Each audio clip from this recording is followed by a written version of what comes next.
Like, ride with me if you ride with me, you can slide with me if you feel like 550 on the 5 sticky, come get high with me, that's a deal, right?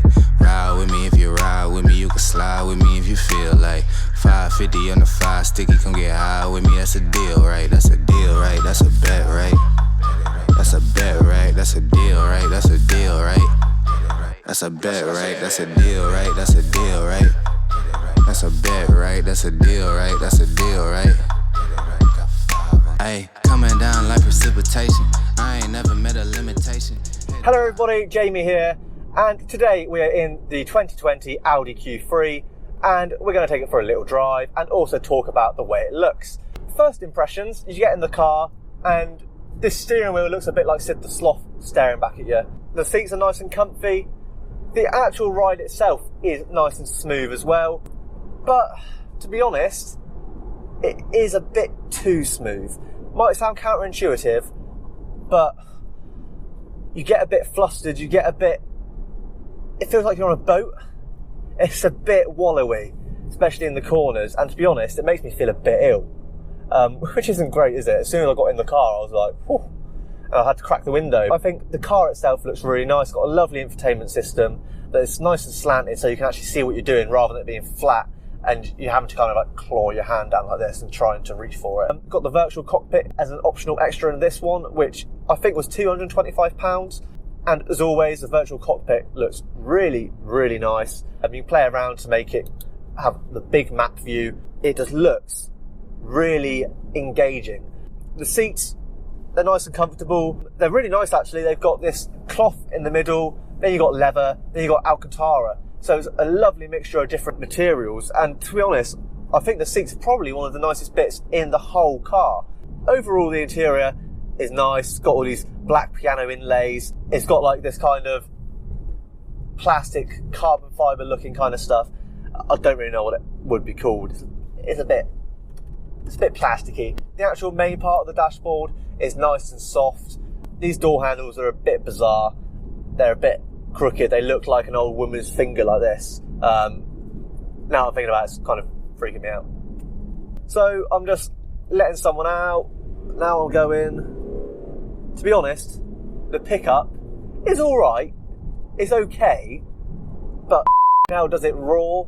But not in a nice way. It's like, Aah! And then it gets going. The Q3, to be honest, even though it looks like a fairly big car from the outside, it actually isn't that big to drive. The only problem is the visibility out the back, as I'm sure you can probably see, is literally like hardly anything. You've got a very small window because of the Sportback layout, and the side windows aren't massive either in the back. So the problem with this is that when I try to check my blind spot area, there's a lot of blind spot area to check. I was driving down the dual carriageway, and quite frankly, I was a bit worried about what was going on around me, more so than I would in any other car that I've been in. It just feels too squashed on the back. Design-wise, looks great. Practicality-wise, maybe not so much. Going on to the steering wheel, it looks nice. It doesn't feel very nice. It doesn't feel 42 grand nice, because that's how much this Q3 costs. It's a lot of money for a car that I don't think the ride is very defined. Tell you what I do like though, looking into these mirrors, you can see the haunches, should we call them. You can see the rear, where it's just a bit bigger on the back, giving it a kind of sporty guise.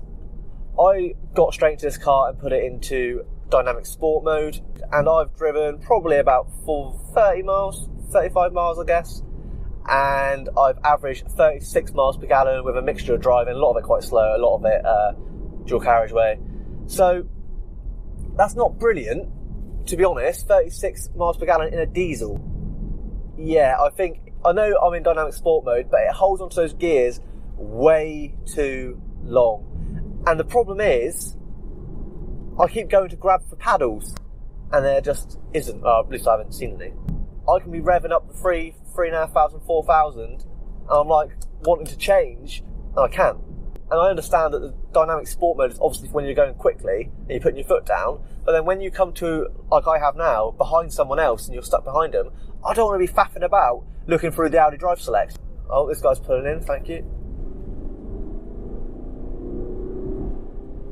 So it picks up all right, but I put my foot to the floor then for a good 5 to 8 seconds, and I got to 50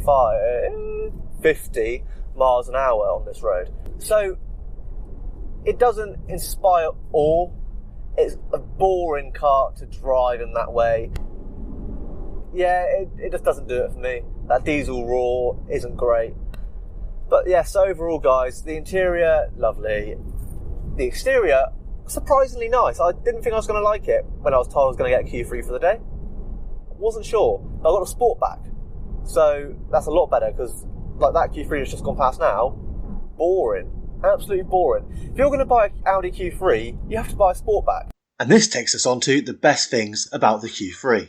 I really like the design on this, the way it just slopes down and finishes off. It looks a bit like a GLC coupe.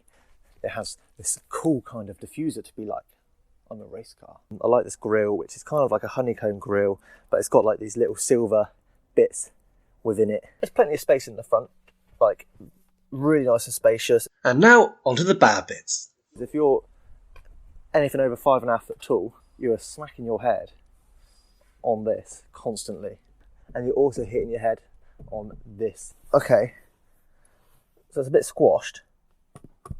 Thank you for watching the video. Please do like, comment and subscribe below. That would be brilliant. Have a great day.